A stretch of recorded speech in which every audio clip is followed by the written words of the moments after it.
Bem, meus queridos amigos e irmãos, estamos aqui em mais uma noite de entrevistas do nosso canal, que é sempre uma entrevista boa com alguma personalidade do movimento espírita, sempre aos sábados, às 20 horas, esse encontro marcado.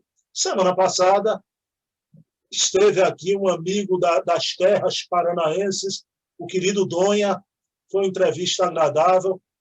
E hoje eu tenho aqui a alegria imensa de receber um querido amigo das Antrolas, que é o querido escritor, terapeuta, divulgador espírita, educador, Rossano Sobrinho, das Minas Gerais, mais particularmente na cidade de Espera Feliz, a cidade que tem, para mim, um dos nomes mais belos que uma cidade possa ter, Espera Feliz.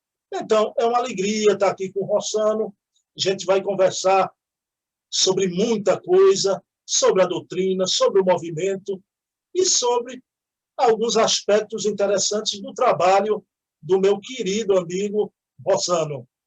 Mas antes, Rossano, convido você, vamos fazer uma prece inicial para a nossa entrevista.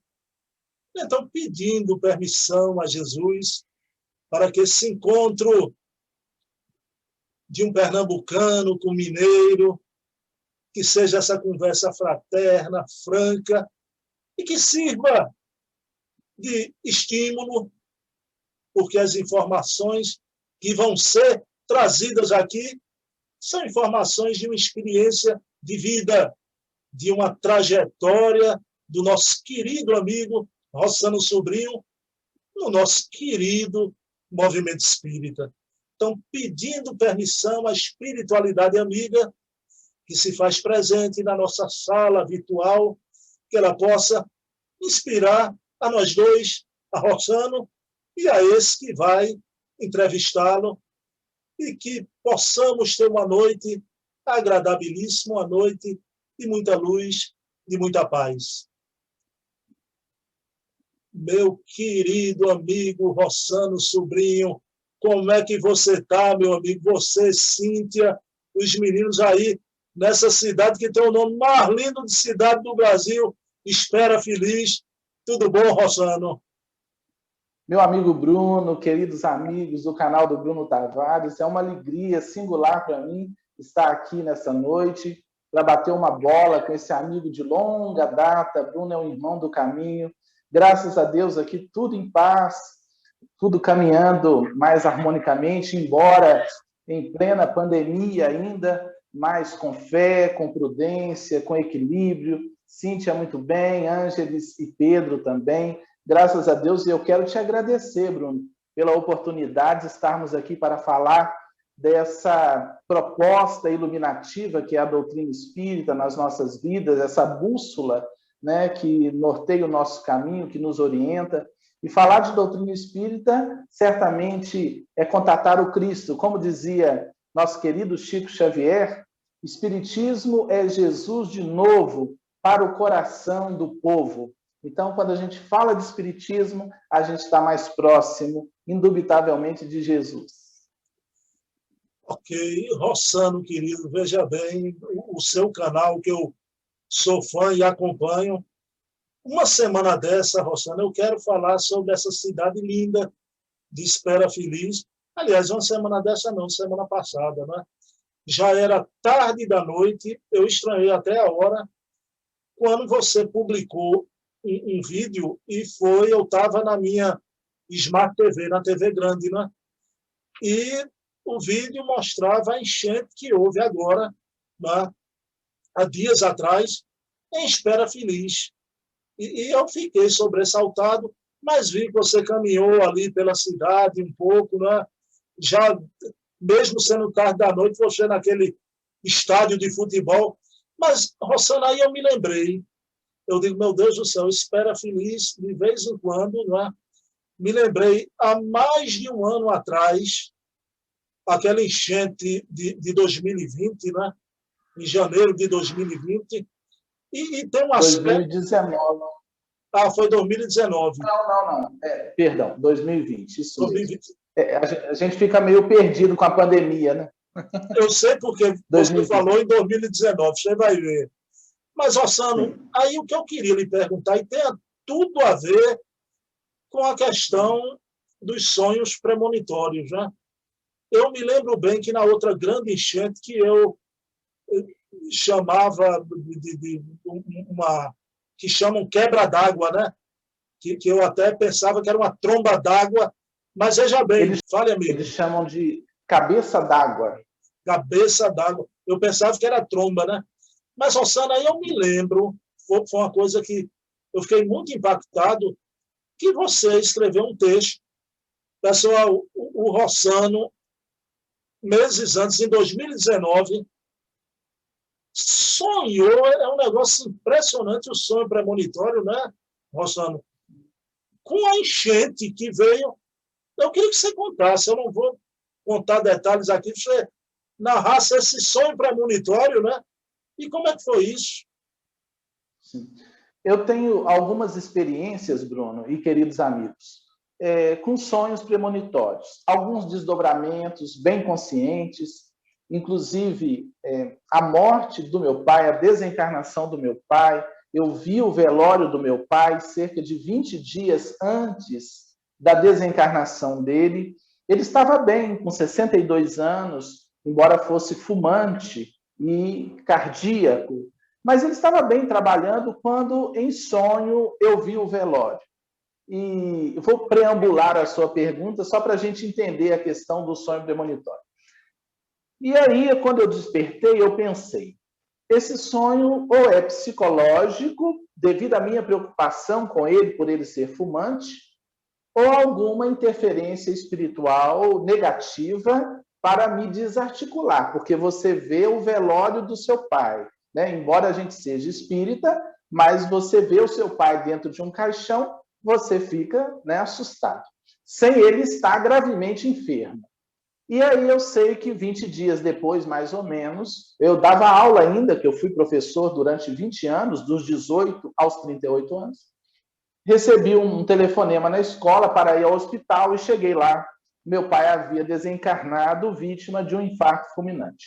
Então, essa e outras experiências sempre me pareceram, de fato, experiências premonitórias, né? Sonhos, experiências oníricas de premonição.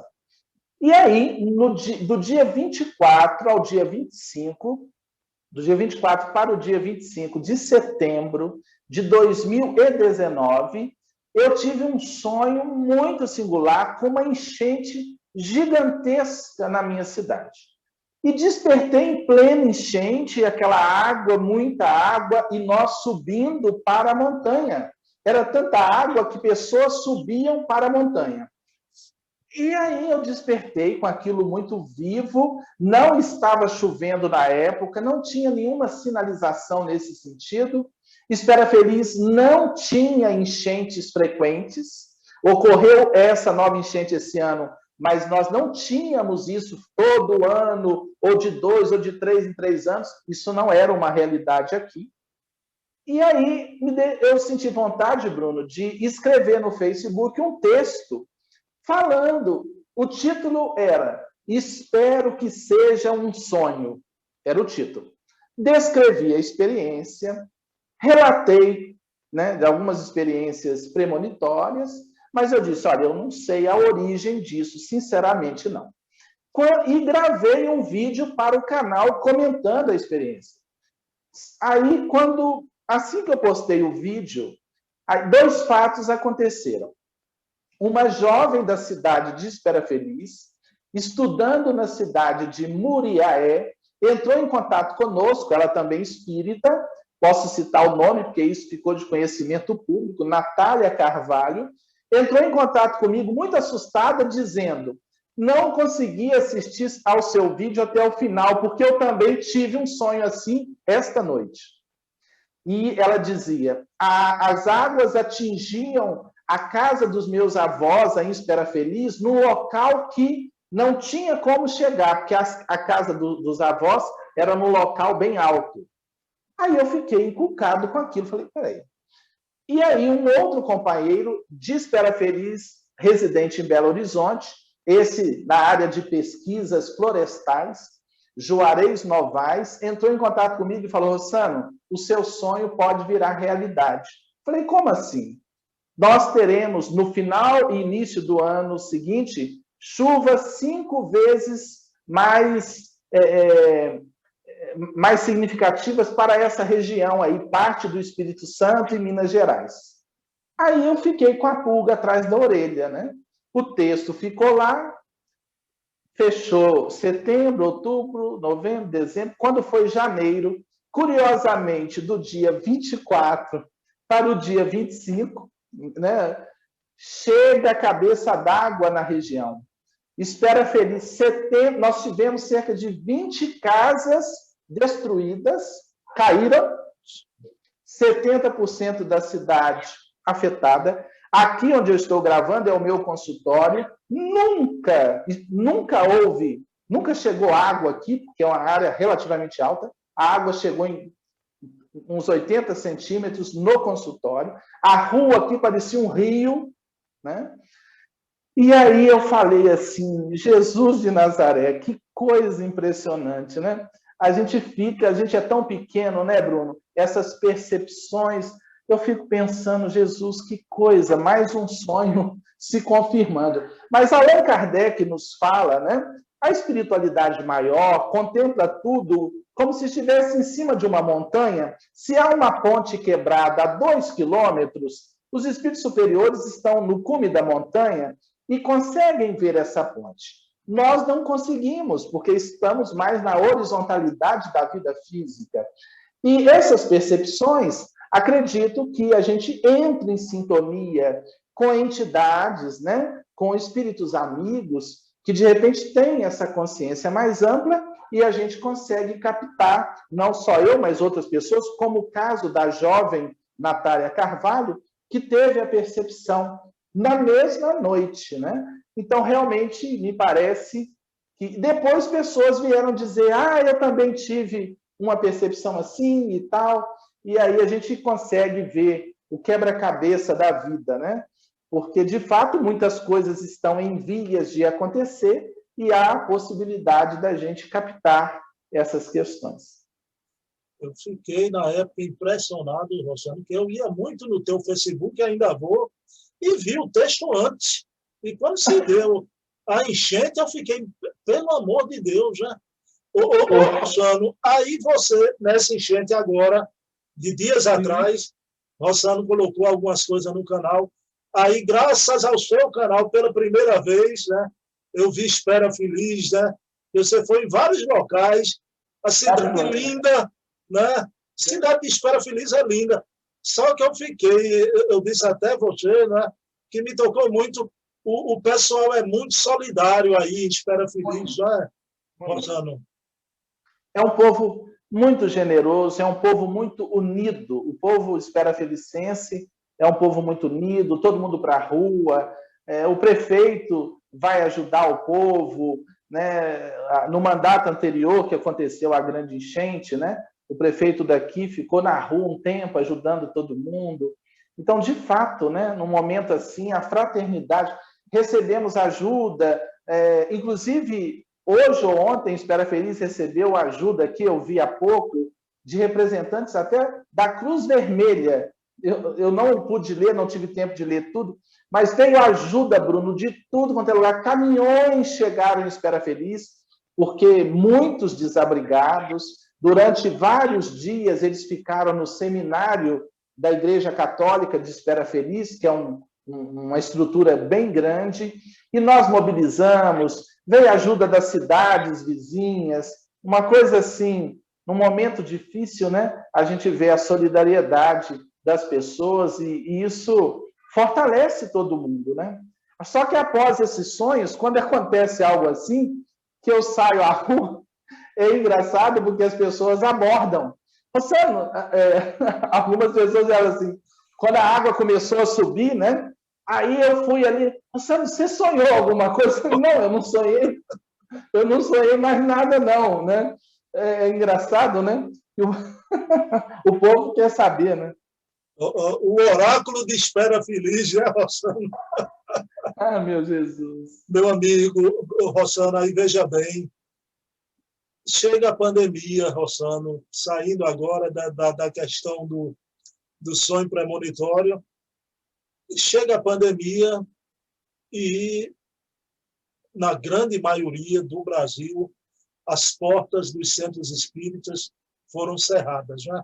Aqui em Recife, Rossano, todos eles praticamente, né? Federação Espírita Pernambucana também, e você sabe que a nossa Casa dos Humildes, além de o Centro Espírita, é um abrigo de vovozinhas, né? Todas elas vacinadas, agora não há condição de abrir, né? Não há condição de abrir. Depois, claro, que a gente vai abrir com as medidas de distanciamento, e eu fiquei muito emocionado, mais na frente da nossa conversa eu vou falar, que eu vi o centro de Rossano, essa coisa do canal foi ótimo, e a gente entra na intimidade, né? A gente já era amigo, mas eu já entrei na intimidade. Aí me emocionei muito, porque vi Rossano com Cíntia na mesa, só que tinha uma moça lendo o Evangelho e eu prestando atenção. A moça era filhinha de Rossano, que eu acompanho desde pequenininha, né? Joana de Ângeles, olha o nome da filha de Rossano, um nome lindo, e era uma moça lendo o Evangelho, aquilo me emocionou muito, né? E vocês ali, eu vi todo mundo de máscara, poucas pessoas na instituição, até a questão do passe, eu vi como vocês fazem, todo mundo respeitando Coletiva, né? O passe coletivo. Mas, Rossano, mas a minha pergunta tem o quê? Que é um assunto que você, vez ou outra, aborda, né? Rossano, para o movimento espírita, para nós espírita, a gente é muito centrado, focado na atividade doutrinária dentro da casa espírita, não é? Mas você sabe que a nossa vivência com a religiosidade, ela não pode ficar dependente da casa espírita. Eu tenho uma amiga que é médium e eu reconheço que algumas atividades racionais disse, Bruno, não tem uma necessidade. Durante décadas, eu trabalhei em mesa mediúnica. Eu estou sem trabalhar um ano. Aí eu entendo que alguns casos especiais realmente é o espinho na carne, né? Principalmente o pessoal que trabalha com mediunidade há tanto tempo. Mas, Rossano, eu lhe pergunto, isso não é um chamamento também para a gente despertar a nossa espiritualidade fora do ambiente da casa espírita? O que é que você acha? O que é que você pensa disso? Na introdução do livro Nosso Lar, do espírito André Luiz, o prefácio da obra Nosso Lar é de Emmanuel. E há, no final do prefácio, uma nota que eu não vou citar ipsis literis, mas que diz mais ou menos assim.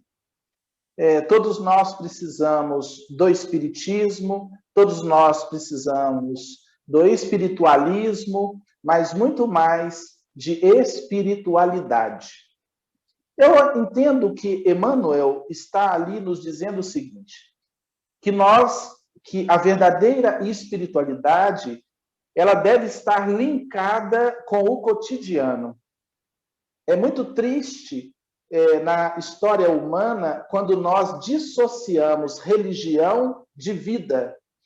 Enquanto aí dentro das religiões nós nos revestimos de uma santidade que nem sempre possuímos, de uma elevação hipócrita, e no cotidiano, né, na vida profana, ou seja, fora do templo, a gente às vezes não vive nada ou quase nada da proposta.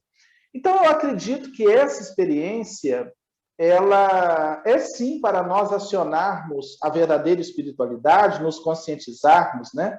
Na verdade, Jesus já falou disso há 2000 anos, com aquela mulher samaritana que indagou o mestre onde deveria adorar a Deus, se no templo de Jerusalém, que era o templo oficial do judaísmo, ou se no monte onde os samaritanos tinham o próprio templo.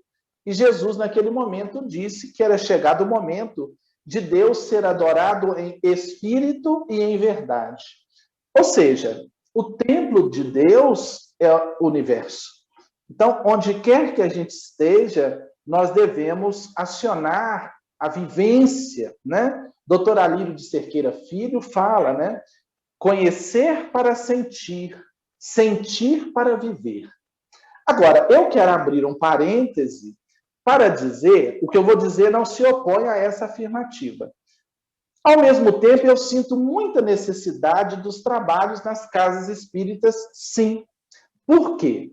Embora Deus esteja em toda parte, Bruno e queridos amigos, nós não fazemos uma cirurgia no quintal de casa. Nós carecemos de um centro médico especializado para uma cirurgia. Então, eu considero que o ambiente das casas espíritas é portador de uma psicosfera muito específica, que nos auxilia muito, e que nem sempre a gente consegue na intimidade dos nossos lares. Ali é um hospital, com tecnologia específica, né, com uma estrutura energética específica, que nos auxilia muito. Então, nós temos que viver a espiritualidade, sim, em toda parte, mas eu acho muito importante que nós também tenhamos, eu digo assim de forma bem popular, eu acho que o soldado tem que ter o seu quartel. Eu acho que a casa espírita... É lógico que um dia, Bruno, nós não vamos carecer disso, mas, por enquanto, quantos de nós chegamos a uma casa espírita com a mente aturdida, com as energias desarmonizadas, com os chakras bagunçados, e ali a gente começa a ouvir a mensagem, é feita a prece, a leitura inicial, o palestrante começa, e ali há muito socorro. Me permita uma experiência de meu filho Pedro. Pedro tem 10 anos, e ele me sensibilizou recentemente, porque nós terminamos uma reunião, nossa reunião, para os amigos do seu canal, que possam assistir toda segunda-feira, às 19h30, no nosso canal Rossano Sobrinho, aí no YouTube. Então, terminamos a reunião com o passe coletivo, e aí o Pedro sentou lá, ele sempre acompanha, ele vai para a casa espírita. Como ele só tem 10 anos e nós não estamos tendo a evangelização, e a reunião não é exatamente para a idade dele, ele fica no celularzinho dele, sem som, do lado da minha esposa ou da irmã dele e tal. Eu sei que ao final da reunião tem o passe, ele sentou ali para tomar o passe, terminou a reunião, fomos comer alguma coisa, lanchar, e quando chegamos em casa, eu sentei na sala e ele veio sozinho. Ele é muito, muito bonzinho, é um menino de ouro. E aí ele chegou, falou assim, pai. Eu falei, oi, Pepe. A gente chama ele de Pepe. Oi, Pepe. Falou assim, pai, eu vi um espírito. Aí eu olhei, ele estava lacrimejando. Eu desconfio que com um pouquinho de medo. Eu falei, como é que é, Pepe? Eu vi um espírito. Eu falei, onde? Lá no centro hoje. Falei, que horas? Pai, na hora do passe. E fica a equipe de passistas, Bruno, parada, não fica em movimento nenhum, todo mundo quietinho. Aí ele me relatou que estava assim, quando ele olhou, que ele viu 2 mãos brancas passando sobre as pessoas. E que ele ficou, aí ele chorou. E aquilo me sensibilizou muito. Eu falei, ô Pepe, você é médium, rapaz. Vem cá, me dá um abraço. Aí nós nos emocionamos. Eu falei, que coisa fantástica, Pepe. Aí ele me disse assim, mas eu não vi só lá, não. Eu já vi aqui em casa também. E ele não me contava. Ele não me contava. Mas o Pedro é um capítulo à parte, que em outro momento eu quero te falar dele, porque ele traz realmente alguma coisa ligada à espiritualidade, algo mais ostensivo e é bastante interessante. Mas então, voltando à sua pergunta, não podemos ter essa dicotomia.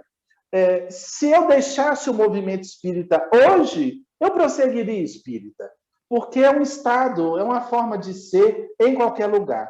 Mas eu entendo o movimento espírita como o nosso campo de trabalho mais intenso, de estudo. Como diz André Luiz, espiritismo é a universidade da alma. E a gente pode fazer espiritismo em qualquer lugar, como estamos fazendo aqui, mas a frequência aos núcleos, assim que possível, né?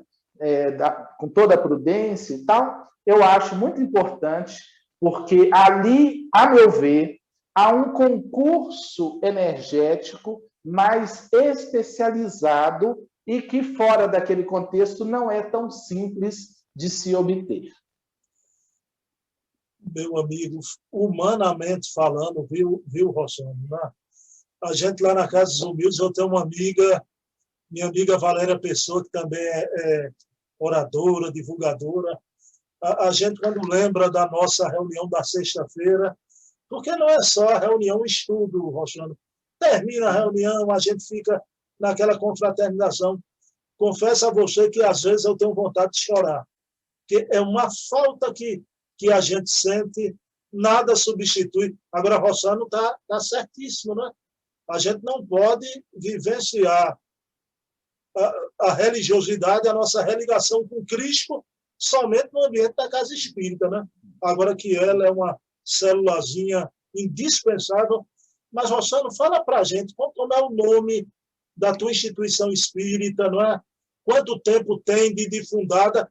E é uma casa grande, né, Rossano? Um auditório razoável, grande, não é? Sociedade Espírita Paz, Amor e Caridade, CEPAC. Nossa casa tem 90 anos. 90 anos. Nós temos mais de 200 frequentadores.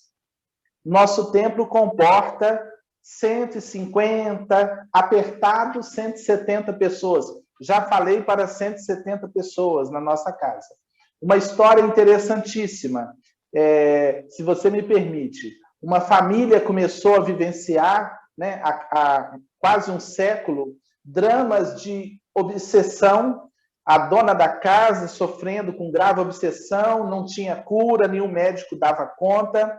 Quando alguém disse ao esposo dessa senhora, e a casa era onde hoje é a CEPAC, tem um homem na rua tal, na rua Major Pereira, estudando umas coisas lá de Allan Kardec. Já que o senhor tentou tudo e não obteve a cura, procure ele. Ele foi até o senhor estava lendo a codificação. Começaram a estudar juntos. Em breve formou-se uma reunião. O espírito que atormentava a senhora se apresentou na reunião. Recebeu as orientações, a senhora foi se recuperando e curou-se. Ali passou a funcionar uma reunião. Posteriormente, a família doou a casa para ser um centro espírita. Eles tinham condição. E depois, mais à frente, os filhos desse casal, já adultos, formados, morando fora, vieram e reformaram. Aquilo deixou de ser uma casa, praticamente fizeram o templo, por gratidão à cura que a mãe havia obtido através do Espiritismo. Surge assim, Espera Feliz, a Sociedade Espírita Paz, Amor e Caridade. Que história linda, né, rapaz? Impressionante. Rapaz, 90 anos, Rossana, a nossa Casa dos Humildes, que é uma casa conhecida e tradicionalíssima aqui em Pernambuco, tem 56, vai fazer 57. 90 anos, meu amigo. Muito tempo. Daqui a 10 anos. Eu me sinto, Bruno. Ô, Bruno, sabe como eu me sinto? Eu, antes de ser espírita, eu passava em frente à casa, eu de família católica, e me persignava. Eu fazia, antes de ser espírita, eu passava em frente ao centro, eu achava aquilo, eu criança, né? E aí eu entrei pela primeira vez na reforma da casa como músico, que eu sou músico. Eu toco sax, e eu tocava numa banda de música. E quando inauguraram a reforma, quando fizeram um momento na Casa Espírita, eu fui com meu pai, que era maestro. Então, eu entrei lá e eu senti uma coisa tão divina que eu saí flutuando. E aquele registro ficou. Posteriormente, através da obra de Kardec, eu me tornei espírita. E eu sinto que eu estou vinculado a essa casa, eu estou com 45 anos, de lá para cá. Eu sinto que essa obra, eu estava no parte espiritual quando ela surge. Então, hoje, a CEPAC é minha casa também. Com certeza. A sua vinculação, antes de reencarnar, o seu preparo, meu amigo, né? Rapaz, o camarada nasceu numa cidade espera feliz, né? Então, faz esse trabalho aí no CEPAC, é uma... O Roxane, daqui a 10 anos eu vou espera feliz, viu? Que é o... Você tem que vir aqui, rapaz. 10 anos não, mais rápido. É o centenário do CEPAC, aí não tem como, né? Centenário. Meu amigo Rossano, aí vamos entrar num capítulo que o movimento espírita fala pouco, Rossano. E o querido Rossano é terapeuta, né? A gente vai falar muito aqui ainda sobre autoconhecimento, as obras de Rossano. Mas, Rossano, a oração, eu comentei aqui um fato com o Rossano online, né? Que eu sempre inicio a nossa reunião com a oração e finalizo, né? E dessas mais de 30 entrevistas, houve uma ocasião que um amigo espírita disse, mas você não precisa fazer oração, uma entrevista, um bate-papo, aí não faça não, eu digo, o canal é meu, vai ter oração, tá bom, vamos fazer. Então, mas, Rossano, a codificação não abordou essa temática, mas a sua metodologia tem muito a ver com o espiritismo. E eu estou aqui com uma pessoa que conhece, né, essa metodologia, sabe da importância. Rossano, querido, eu queria que você falasse sobre a importância da meditação. Bem, eu comecei no espiritismo e estudando, e o epicentro da doutrina espírita é a reforma íntima da criatura humana, né? A autotransformação pelas vias do autoconhecimento, muito bem lembrado sempre na questão 919 de O Livro dos Espíritos, conhece-te a ti mesmo. E, ao longo do tempo, estudando, sempre achei um grande desafio o indivíduo se autoconhecer, né? Conforme propõe Santo Agostinho, à noite, analisar como foi o dia, revisar o seu dia. Mas, como nós somos convidados a ler de tudo, né? Porque o espírita pode e deve ler de tudo, está sempre pesquisando, eu comecei a estudar sobre meditação. Como terapeuta, eu busquei a meditação dentro das formações que eu tenho. Eu sou psicanalista, psicopedagogo. Fiz um curso muito bom com o Dr. Alírio de Cerqueira Filho, no Instituto Brasileiro de Plenitude Humana. Dr. Alírio, notável psiquiatra espírita, autor de várias obras. E vi nas obras do Alírio sinalizações importantes sobre a meditação como recurso, como ferramenta, como metodologia de autoconhecimento.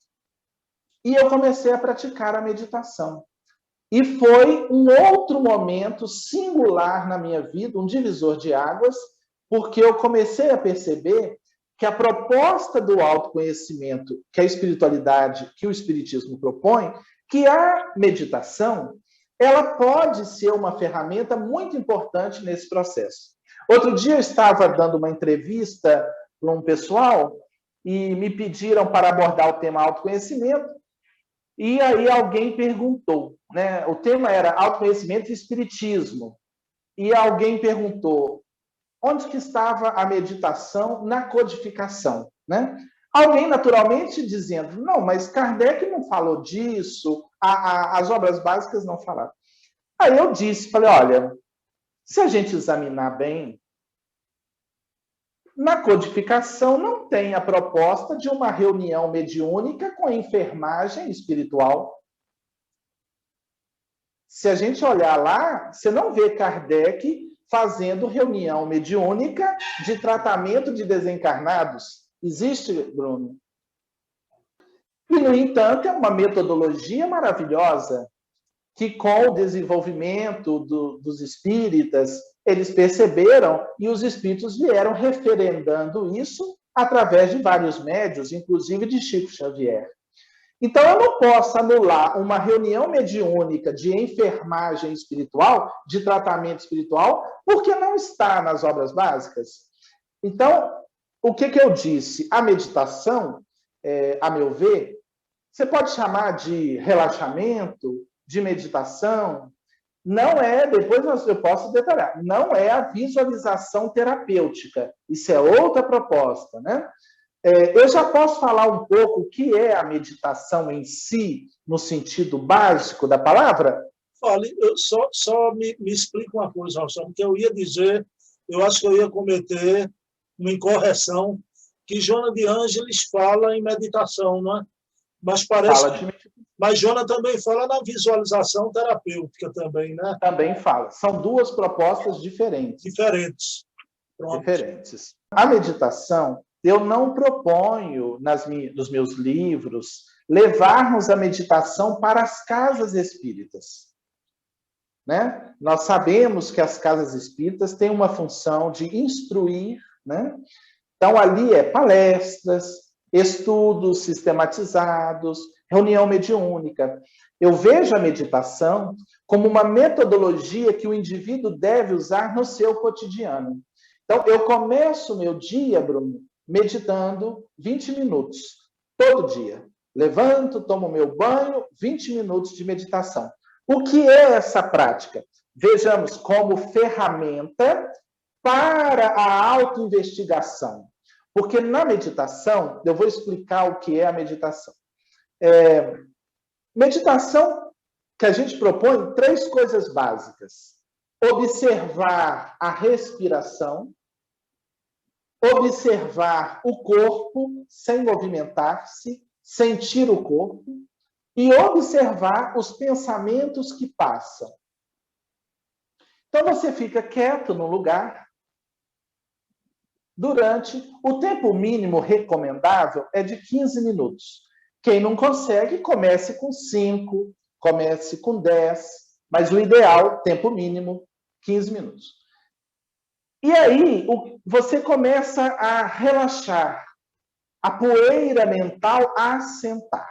A nossa mente, ela funciona em 4 ritmos psíquicos. Delta, teta, alfa, beta. Delta, de 4 ciclos para baixo, é o sono profundo. Teta, de 4 a 7 ciclos, relaxamento profundo. E existem os 2 ritmos, alfa e beta. Esses que nos interessam. Isso é ciência. Beta é de 12 a 40 ciclos de pensamento por segundo. É a mente agitada. Nesse ritmo é angústia, insatisfação, ansiedade. E a ansiedade é a plataforma para os outros transtornos. A fobia, a depressão, o transtorno obsessivo-compulsivo, né? Então, a meditação arranca-nos de beta, que é essa agitação, para alfa. 7 a 12 ciclos de pensamento por segundo. E nesse ritmo, você sente bem-estar. Eu digo que 80% dos nossos problemas são pensamentos. E a meditação nos desidentifica dos pensamentos, porque nós temos pensamentos, isso é palavra de Joana de Ângeles, espírito. Nós temos pensamentos, mas não somos os pensamentos. Nós temos emoções, mas não somos as emoções.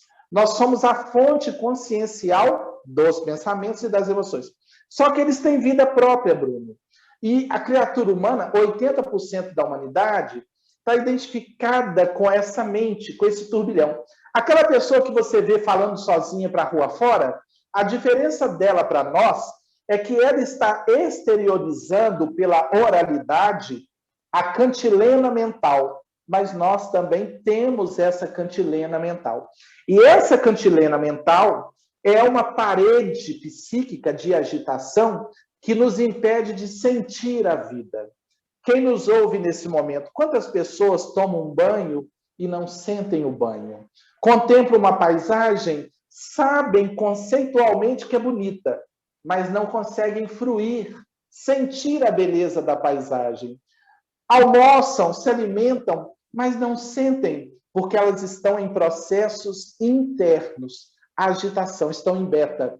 Então, a proposta da meditação é desacelerar para entrar em comunhão, em sintonia com a vida, sentir melhor a vida, estar no momento presente. Porque quando nós estamos muito na mente, em beta, ou nós estamos perdidos no passado, ou nós estamos no futuro. Sobre o passado, disse Jesus, quem toma do arado e olha para trás, não está apto para o reino de Deus. Passado. E sobre o futuro, não vos inquieteis pelo dia de amanhã. A cada dia basta o seu cuidado. Olhai os lírios do campo. Nem Salomão, em toda a sua glória, se vestiu como um deles. Não semeiam nem ceifam. Então, onde que está a vida plena? O momento presente. Eu digo que a gente tinha que ter esse lembrete sempre. Momento presente. Está com uma pessoa? Sinta, converse, esteja presente, né? E sobre meditação ainda. Jesus, antes do seu ministério, ficou 40 dias no deserto. Ele, que para nós é o ser mais perfeito que Deus nos ofereceu como modelo e guia. Fazendo o que, meu amigo Bruno? No deserto. Conversando com quem? Além da interferência lá negativa, com quem? Se bem que essa interferência negativa pode simbolizar o próprio ego sendo totalmente vencido no deserto, oferecendo as coisas da materialidade, e o self, o espírito imortal crístico, vencendo ali no silêncio da meditação o próprio ego. Jesus periodicamente se afastava. Não tinha o trânsito que tem hoje, não tinha celular, tanta agitação, e ele se afastava para orar e meditar. Se o mestre, em sintonia plena com Deus, tinha necessidade do silêncio, e nós? Então, a meditação é uma proposta de silêncio mental, porque diz André Luiz que a mente é como um lago que, para refletir o brilho das estrelas, precisa estar pacificado. Eu me lembrei dos orientais, que eles falam, né, que a nossa mente é como um macaco doido que pula de galho em galho, né? Exatamente, não aquieta. Agora, veja bem, a verticalidade, nós espíritas, a gente procura cuidar muito da verticalidade, mas é inevitável, Roxano, a horizontalidade, né? Por isso que eu vou te fazer uma pergunta. Quanto tempo, meu amigo Rossano, num dia normal de trabalho, meu amigo Rossano leva meditando? Quantas vezes ao dia? Normalmente, todo dia eu medito pela manhã, como eu disse, 20 minutos. Quando algum cliente falta, né, no consultório, eu, às vezes, uso esse tempo também para uma meditação.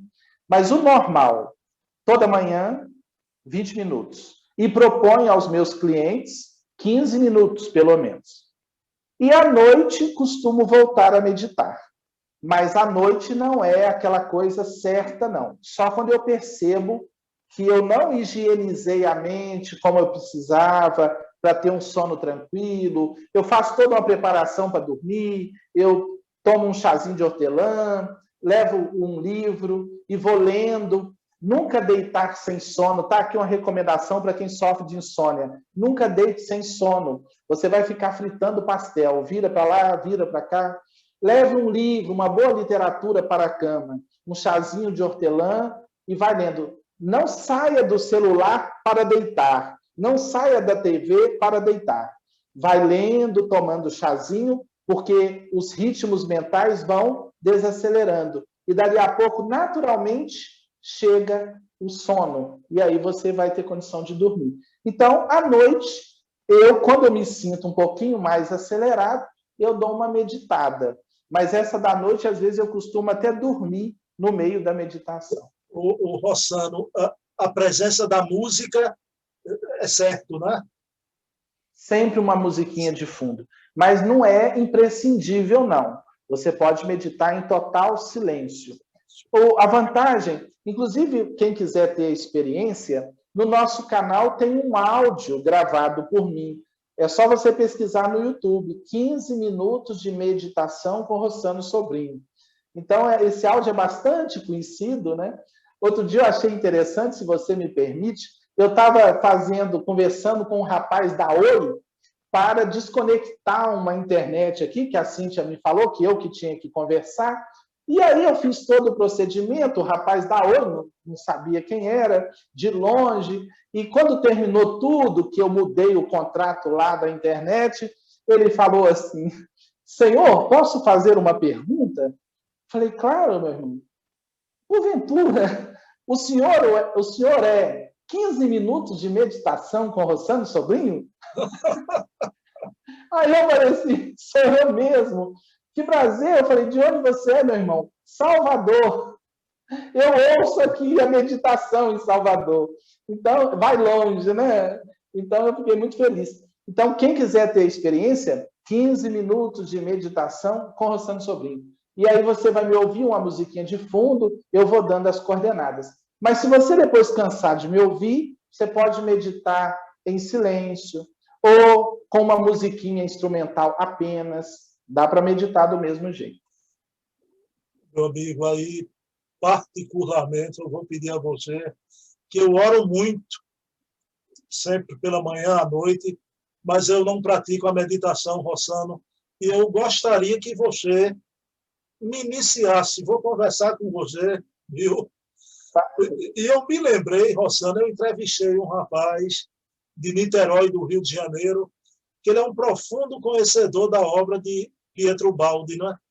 Rapaz, Pietro Baldi sempre ouvindo uma música elevada, onde ele, antes de ir para suas noures, né, as correntes de pensamento, ele dizia que em pensamento entrava em sintonia com o macro e com o microcosmos. Né? Isso é meditação, não é, Rossano? Meditação. Não é? Pura meditação. Pura meditação. De Deus, é um grande sábio italiano, né? Querido Pietro Baldi, que eu sei que você gosta também. São poucos, né? Tem todas as obras. Também. Tem todas as obras. Rossano, só conheço 3 pessoas no movimento espírita. O Rafael Van Even Ludolf, que é descendente de holandês. Você, logo quando a gente se conheceu, a gente trocou figurinha, né?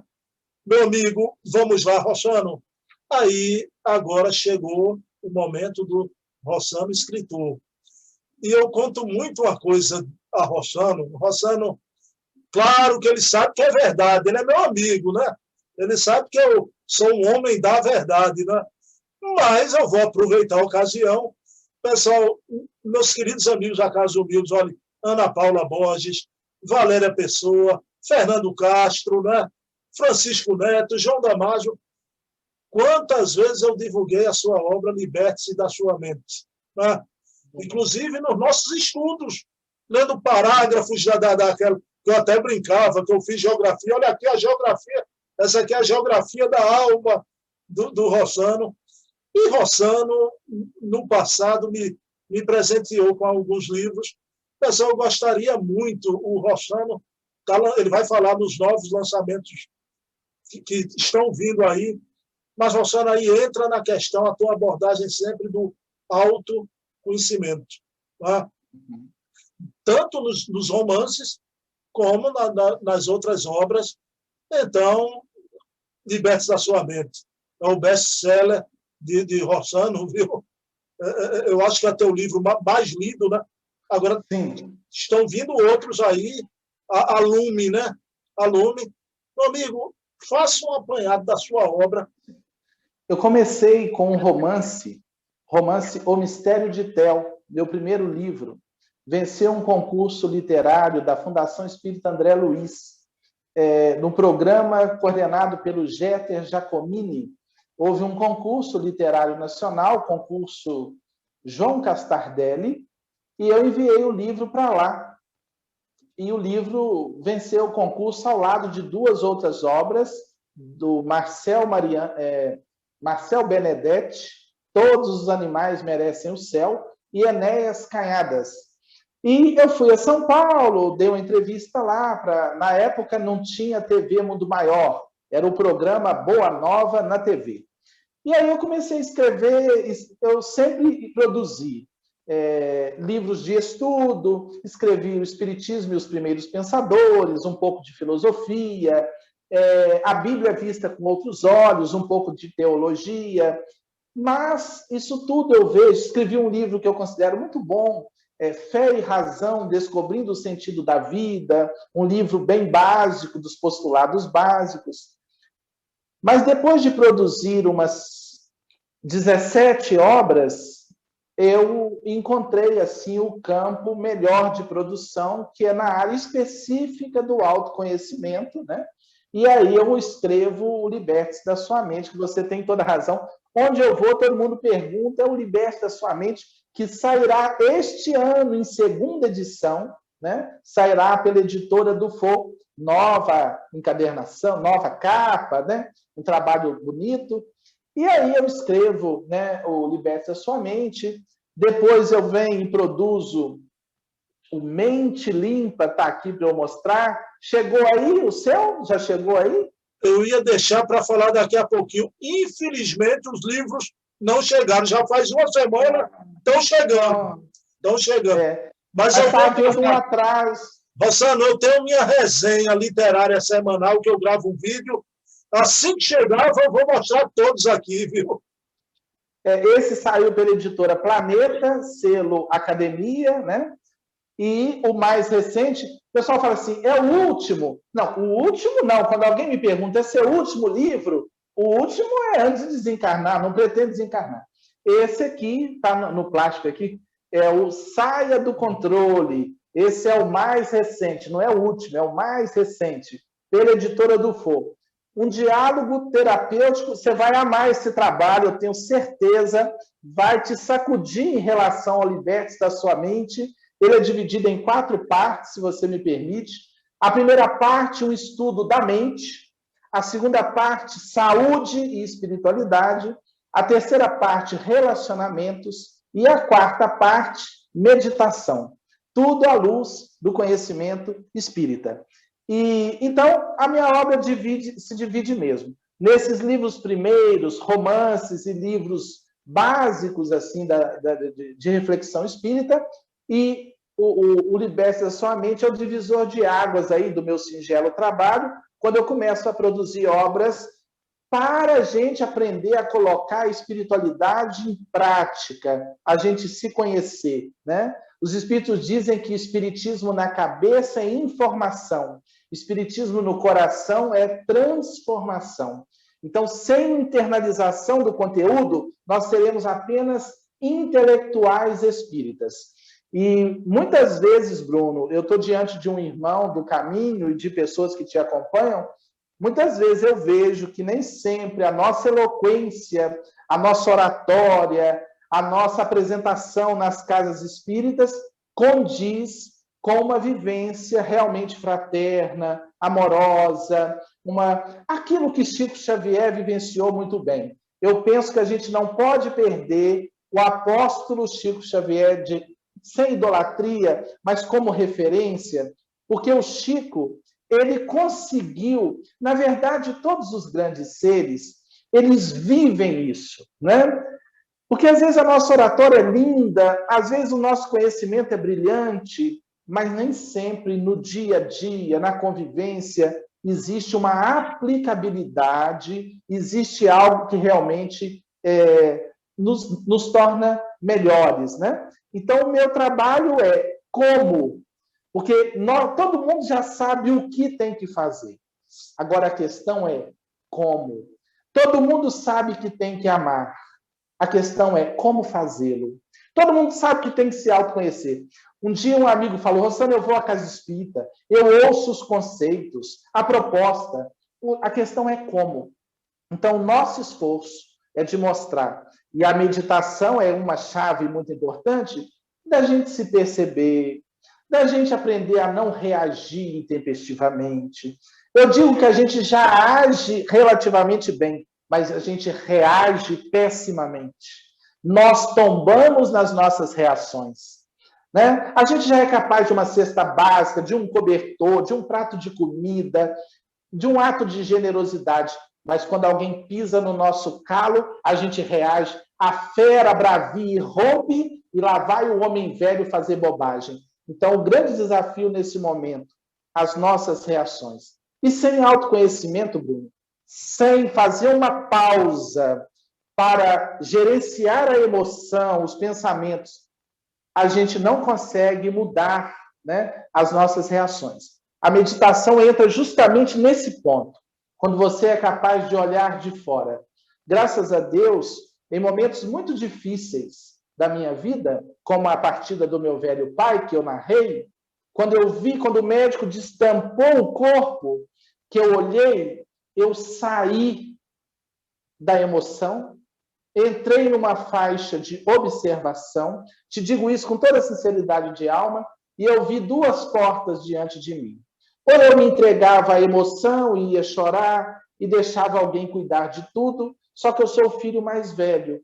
E minha mãe, hoje com 85 anos, e na época já com uns 70 anos, eu tinha que cuidar dela, eu tinha que gerenciar as coisas. E graças a Deus, isso tudo me ajudou naquele momento, e o amparo da espiritualidade que todos recebemos, a gerenciar aquilo sem ser dominado pelas emoções. E isso serve para tudo. Diante de uma agressão, diante de uma notícia difícil, diante de um ataque, uma calúnia, a gente buscar um campo de observação, sair da intempestividade e compreender que nós somos todos aprendizes. Que eu falho, você falha, o outro falha, e o que importa é recomeçar com dedicação, fazer os ajustes, não cancelar ninguém, né? Essa mania de cancelar as pessoas, porque Emmanuel diz assim: não podemos abandonar uma peça de madeira por apresentar um simples nó. Às vezes a gente olha aquela peça de madeira, ela tem um nó ali, né? E a gente, mas tem um nó, vou abandonar, mas essa peça pode ser tão útil em tantas coisas, né? Então, ter essa flexibilidade, essa resiliência da gente... É aquilo que está lá na questão 886 do Livro dos Espíritos, né? O que é caridade conforme Jesus? Benevolência para com todos, indulgência para com as imperfeições alheias e perdão das ofensas.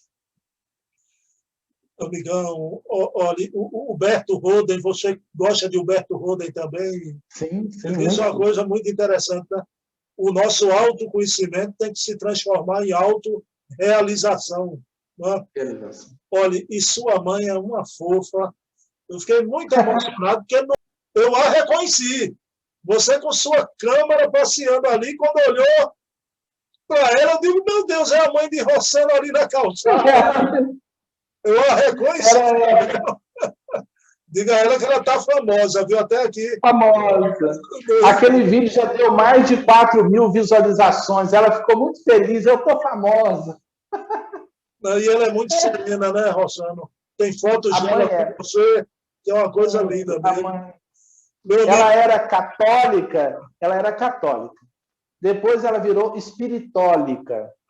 Agora ela espiritou de vez. Mas eu nunca falei para ela nada, venha para cá. Só que agora ela só vai para o centro com a gente.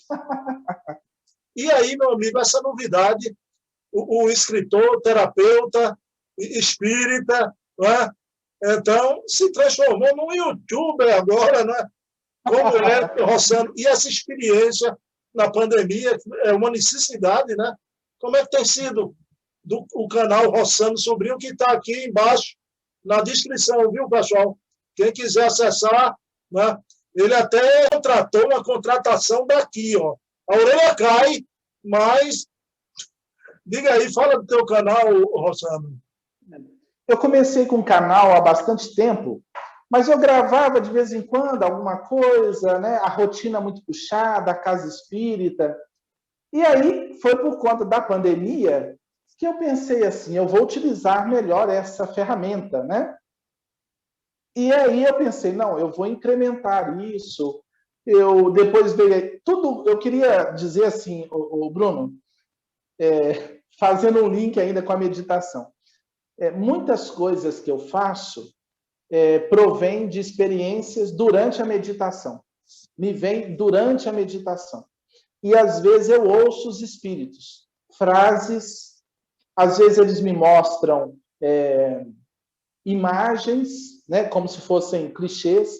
Eles acionam no psiquismo do médium símbolos, imagens, conceitos, mas não é fácil, porque há uma mistura, né, do mental e o mediúnico, que é o animismo, mas, na verdade, não há mediunidade sem algum nível de animismo, tá? É muito difícil isso. Mas todas as decisões mais assim ligadas à atividade do canal, né?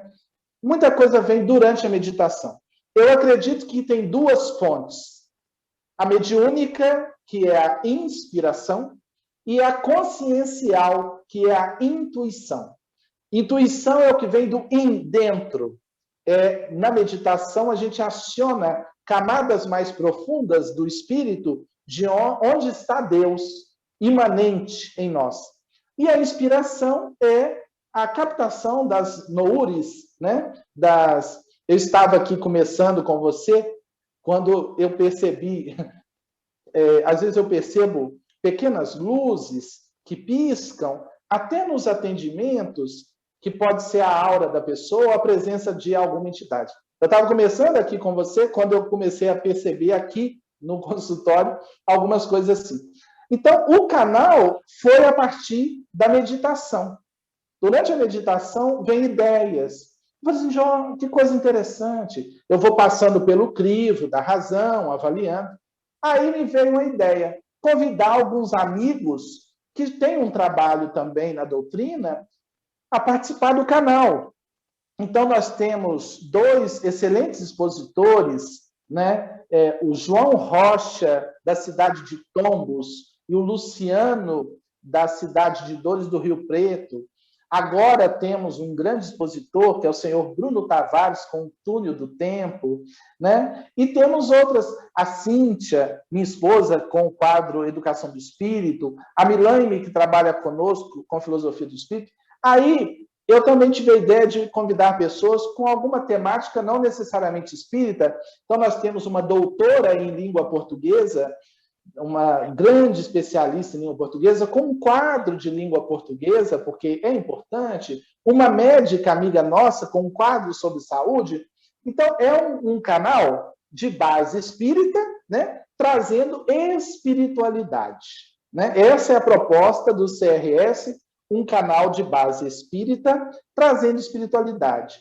E aí a gente começou, e pessoas apoiam, nós temos um clube do livro, pessoas que querem ajudar o canal se associam com a parceria com a livraria de Belo Horizonte, Novos Rumos, com a livraria espírita da companheira Cleide, e a gente vai devagar.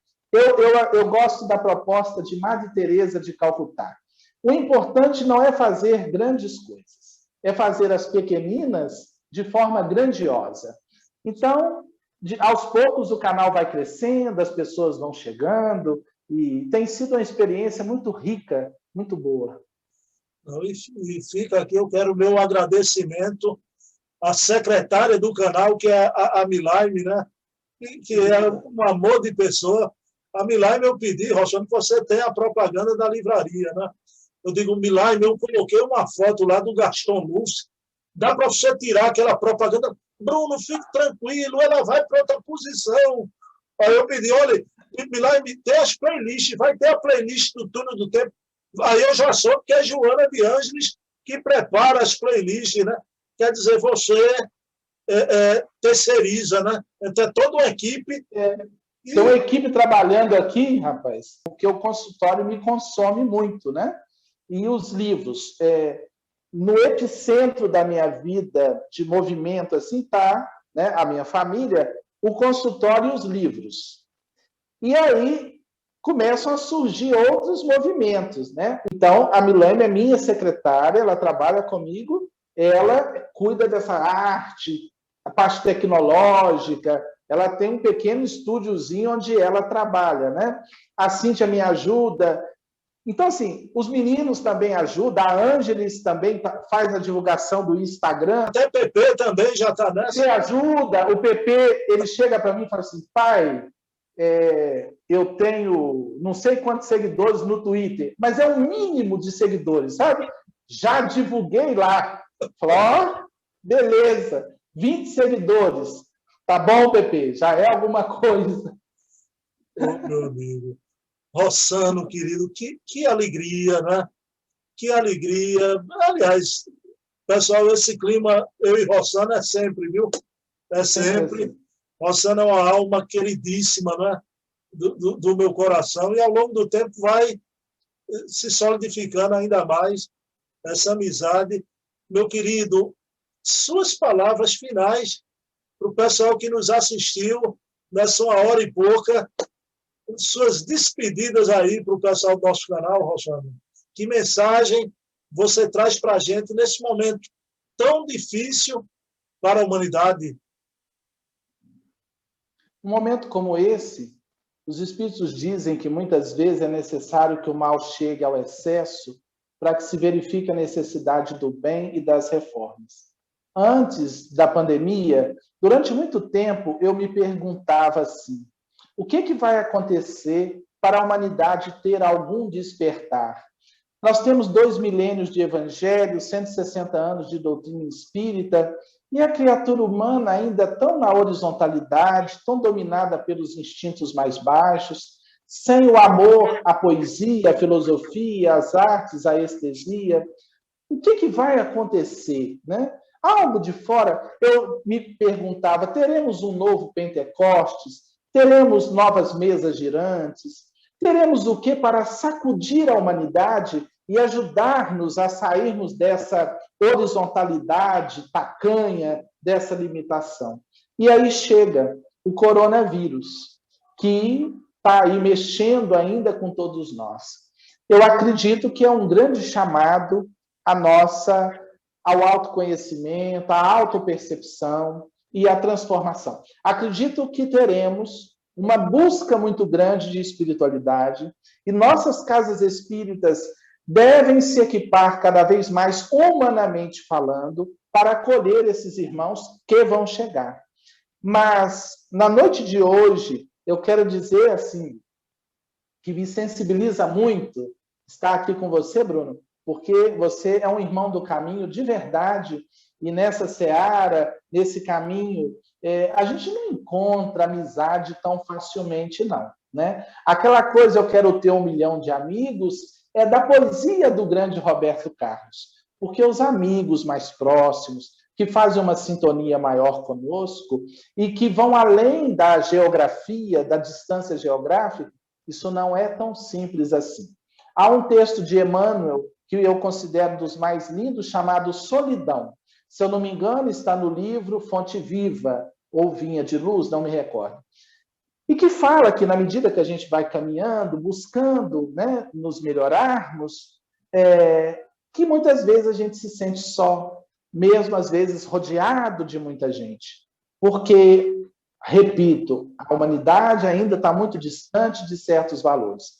E estar com você aqui nessa noite, né, estarmos sempre conversando, permutando experiências de família, de espiritualidade, de vida, é para mim um presente, e eu digo isso com toda sinceridade. Então, a minha alegria nessa noite é estar junto de um irmão tão querido, né? Um abraço aí em Pernambuco, em todos os irmãos, e eu quero que você venha nos visitar, mas não daqui 10 anos, quando for possível, vem aqui participar com a gente, vem com a sua esposa, né? E é uma alegria estar aqui com você nessa noite e ter tanta coisa boa nesse espiritismo, né? Que nos inunda de alegria e de esperança de dias melhores. E quando a gente encontra um amigo, a gente encontra um tesouro, né? Chico Xavier dizia assim que a maior bênção que o espiritismo trouxe a ele, os livros trouxeram a ele, os amigos. E graças aos meus livros que eu tenho amigos como você. Quando eu publiquei o meu primeiro livro, eu recebi uma visita de um amigo de Belo Horizonte, espírita. Eu estava começando e ele me disse assim, um amigo sincero, um grande amigo, uma grande alma. Ele me disse assim, Rossano, há tantos autores extraordinários, Leon Denis, Allan Kardec, médiuns como Chico, Divaldo, por que você escreve? Então, ele estava dizendo, como é que o indivíduo de Espera Feliz, uma cidade pequena, no interior das Minas Gerais, vai escrever? Né? Ele não colocou assim, mas a pergunta elegante dele é, por quê? E eu tive uma resposta que eu acho que eu fui muito feliz. E ela se confirma em momentos como esse aqui. Eu disse a ele, meu irmão, embora na Terra existam grandes mansões com grandes jardins, eu quero plantar um jardim no meu quintal. Eu também quero receber a visita das borboletas coloridas e dos passarinhos cantores. Por isso eu escrevo. Os meus livros constituem o meu pequeno jardim no meu quintal. Então, graças a esse trabalho que a doutrina espírita me oportuniza, é que eu tenho feito grandes amigos para a eternidade. E você é um deles. Eu agradeço de coração. Um beijo no coração do povo que te segue aí no canal. E estejamos sempre juntos, né, nessa seara do Cristo. Rossano, você é meu amigo de fé, meu irmão camarada, amigo de muitas jornadas para trás, de outras vidas, né? Cabeça de homem, um coração de menino, continue sempre assim, por favor. Por isso que eu amo Rossano Sobrinho muito, muito, muito, muito. Você é o irmão de mãe diferente. Amo você, continue sempre assim, meu irmão. Agora, Rossano, eu vou convidar você para fazer a prece final, ok? Ok. Vamos elevar o nosso pensamento a Deus, nosso Pai, a Jesus, nosso Mestre, a espiritualidade amiga. Nós agradecemos, Senhor, pela oportunidade de estarmos aqui com o nosso irmão, refletindo sobre as diretrizes abençoadas da veneranda doutrina espírita. Ajuda-nos, Senhor, a levarmos para o nosso dia a dia, para a nossa vivência em família, no trabalho, em sociedade, esses valores indestrutíveis da doutrina dos espíritos, para que possamos construir o reino de Deus dentro de nós e em derredor dos nossos passos, para que possamos valorizar os tesouros que a ferrugem não carcome, a traça não corrói, nem o ladrão pode roubar. Abençoe, Senhor, os nossos lares, nossas famílias. Abençoe esse momento, o nosso país, esse momento ainda da pandemia, arrebatando muitas vidas para o plano espiritual. Que possamos passar por essa experiência, ainda que dolorosa, sem perdermos a fé. Busquemos a oração, busquemos os recursos necessários para passarmos por essa experiência que certamente trará um grande aprendizado a todos nós. Abençoe, Senhor, o meu irmão Bruno Tavares, sua família. Abençoe-nos a todos nesse ideal de autoiluminação e de trabalho por um mundo melhor. Agradecemos por tudo e que assim seja. Meu querido amigo Rossano, um abraço virtual, viu? Abraço. Tudo de bom. Rossano, quem terá sido o mais bonito da história, né? Pessoal, antes da gente entrar, a gente estava disputando quem ia ser o mais bonito. Eu disse que ele estava parecendo filho de barbeiro, todo penteado, né? A gente vai ser contratado para alguma novela aí, pode ter certeza. Amigão, um beijo na alma, Rossano, viu? Beijo. Nos falamos daqui a pouco. Paz e bem. Foi uma honra. Foi uma honra. Toda minha, toda minha.